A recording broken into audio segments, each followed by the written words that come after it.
আমার সকল বন্ধুদের নমস্কার জানাই। আমি অনেক ছোট থেকেই শুনে আসছি বকুল গাছ এবং বকুল ফল। বকুল গাছ দেখেছি, কিন্তু বকুল ফল এই প্রথম দেখলাম। বকুল গাছ দেখেছি কারণ আমাদের পূজা অর্চনাতে বকুল ডাল লাগে। গাছ দেখেছি কিন্তু ফল দেখিনি।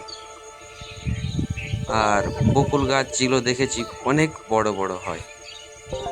আর আমাদের জঙ্গলে ঠিক সামনে যে গাছগুলো লাগানো আছে, এগুলো বকুল গাছ বলে ঠিক জানতাম না, কারণ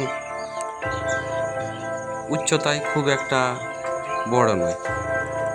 হঠাৎ রাস্তার দিকে পেরিয়ে যাচ্ছিলাম, সেখানে দেখলাম অনেক পাখি ঘোরাঘুরি করছে এবং উড়ছে। তারা অনেকগুলো একসঙ্গে। তো সামনে যে দেখলাম যে সেখানে পাখিগুলো সব বকুল ফল খাচ্ছে। তারপরে আমার চোখে পড়লো যে খুব সুন্দর ছোট গাছগুলো নিয়ে বকুল ফল ধরেছে এবং পাখিগুলো খুব মজা করে খাচ্ছে। তারপর আমি জিজ্ঞেস করলাম যে এগুলো কি ফল। আমাদের গ্রামে যে মুরব্বি আছে তারা বলল যে এগুলো বকুল ফল। তারপরে জানতে পারলাম যে বকুল ফল ঠিক এরকম দেখতে হয়,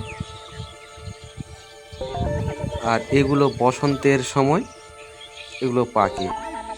আর পাকাগুলো খেতে খুব ভালো লাগে, ঠিক খেজুরের মতন লাগে।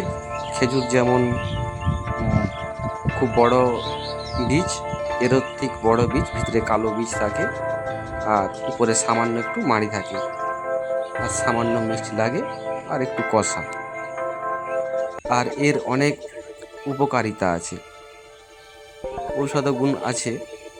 আর এর ব্যবহার পদ্ধতি অনেক জটিল।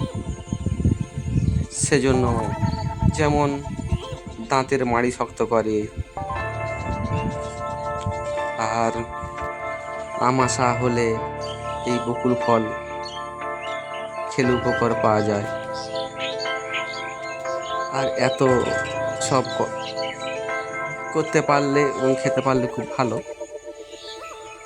তো দেখলাম যে যেগুলো কাঁচা আছে সেগুলো সবুজ, আর যেগুলো পেকে গেছে সেগুলো ঠিক হলুদ আর লাল মাঝামাঝি কমলা রঙের হয়ে থাকে। আর গাছগুলো খুব একটা বড় নয়, কিছু পারলাম। তো দেখুন, দেখতে খুব সুন্দর। আর সমস্ত বন্ধুদের বলবো লাইক করার জন্য,